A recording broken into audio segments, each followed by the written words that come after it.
This video was made as supplemental material for my blog, Abby Epplett Historian. To read the full essay about my design of Bag End, explore my other research for this series, or follow my travels to museums and historic sites, visit my website at abbyeppletthistorian.blogspot.com. Enjoy your tour! Welcome to my digital replica of Bag End. I used a free interior design program called Sweet Home 3D to create an approximation of how my version of Bag End is laid out, including choices for flooring, paint, furniture, curtains, and other types of decor. Not all elements in this 3D model are accurate.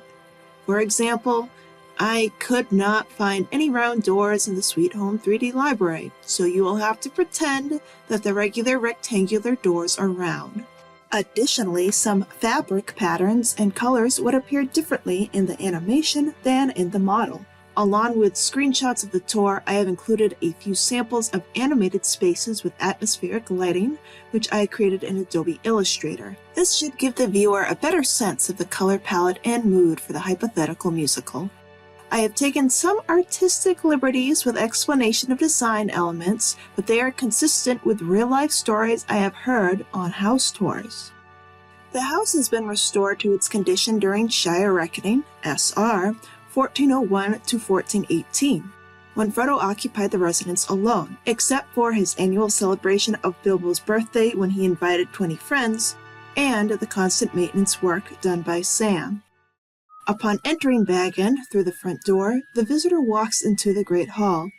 Other readers have noted anachronistic or overly modern elements in Tolkien's illustration, as a clock and a barometer hang on the walls, along with many pegs for hats and coats. Most public activity happens in the Great Hall and the rooms on either side. The double door of each room can be swung open to create a larger space.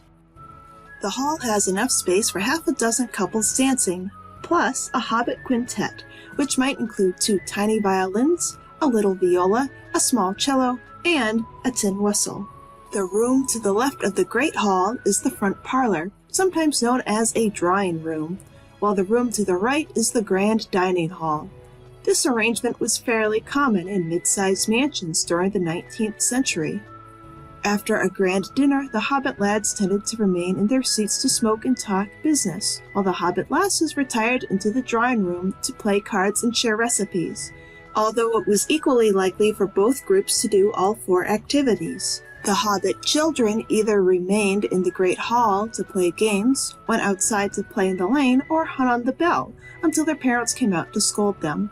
The lawn hall through the back portion of the house was reserved for intimate family and closest friends. We will visit the room on the right, going down to the gardens, and visit the rooms currently on our left, coming back. The first room is the main kitchen, used primarily during large meals, with several guests. For most wealthy households in Europe from the medieval period through the Industrial Revolution, servants would have occupied this space. Although they often became so devoted to their employers that some considered their duties a form of marriage, servants typically ate and slept in different spaces than their employers.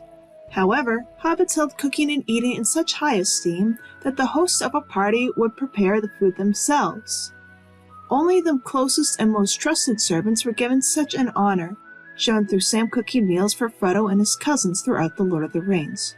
Connected to the main kitchen via a sliding pocket door is the main pantry, with a ladder leading down to the cellar. The behind-the-scenes servants' quarters tour extension is well worth the additional time, so I will take you down there at the end of this tour.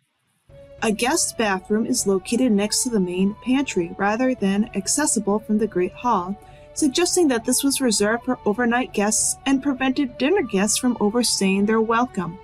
This bathroom seems to have been installed with indoor plumbing from the time of construction. In the United States, beginning in the late 18th century, aqueduct companies used wooden pipes to transport water. Since hobbits tend to be an eco-friendly bunch, they likely used wooden pipes for their plumbing. On the other side of the guest bathroom is the private kitchen, a smaller cooking area, where close friends and family would have been invited to make their meals. This kitchen has its own pantry and ladder down to the cellar, along with a door connecting it to the private dining room. The small table allows for no more than 6 chairs. During the first gardener generation born at Bag End, this dining room likely became a bedroom. Hobbit historians continue to debate what cooking technology was originally installed in the house, and how the applications were updated over time. The first Baggins generation may have cooked over an open fire using a large red brick fireplace with a pair of bread ovens, while the Gardner family installed a full Stone City kitchen, inspired by the setups they saw in Minas Tirith, Gondor.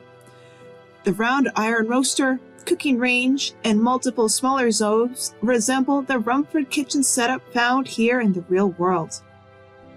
Past the private dining room is the back parlor. Here is a good spot to explain the mechanics of Bag End windows. These are sash windows, where the glass panes slide vertically, an invention from mid-17th century Britain.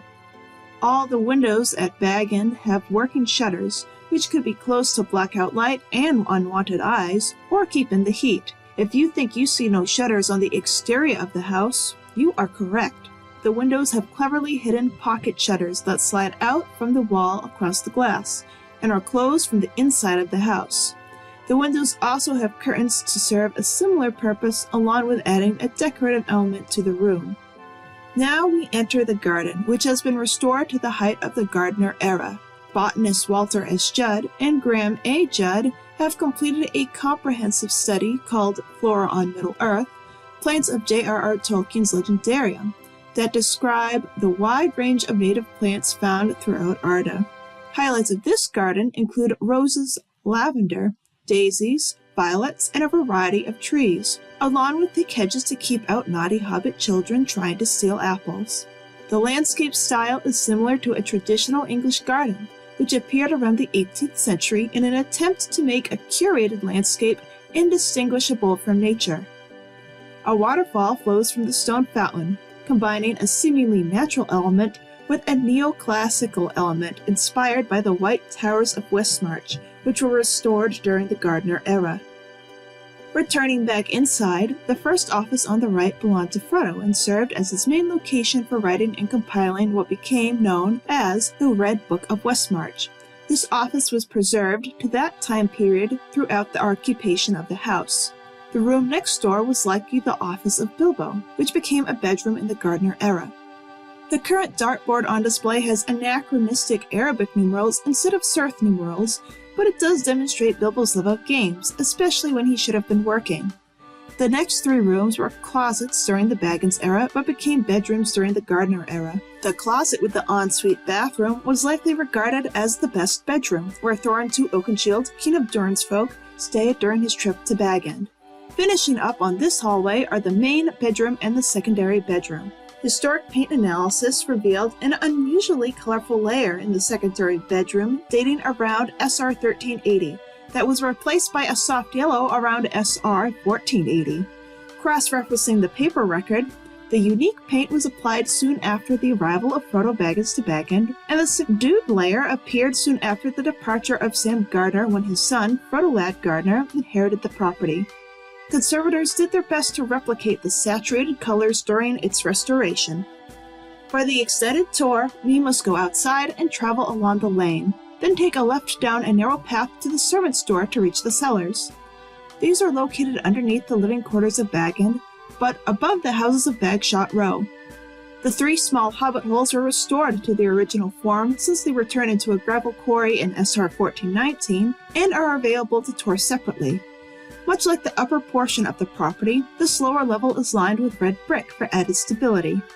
Standardized red bricks appeared in Europe during the 4th century BC as Greek building techniques had been spread throughout the region after the conquest led by Alexander the Great.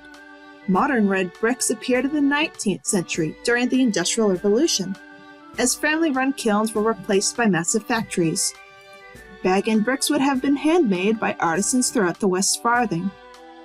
By the time Saruman controlled the brick factory in Hobbiton, the building materials were likely manufactured at a large industrial site and were possibly imported. This stop ends our virtual tour of Bag End. We hope you have enjoyed today's virtual tour. Perhaps you will consider touring this property again in person in the near future. Please note that while visiting Bag End is delightful, not everyone can enjoy the indoor portion of the experience. Unfortunately, like most historic houses, the building is not accessible to those using a wheelchair. Although the 2 levels of Bag End have ground-level entrances, the doors are round, blocking wheels from crossing the threshold.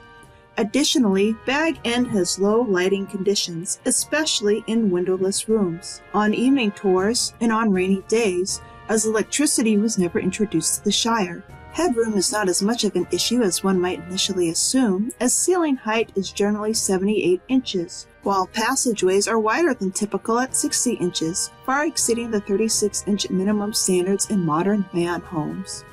Finally, signage and brochures are only available in Westron at this time. For those who enjoy historic house tours and fantasy fiction, Bag End is a great stop. Currently, doors are open to all at any time, and tea is at 4.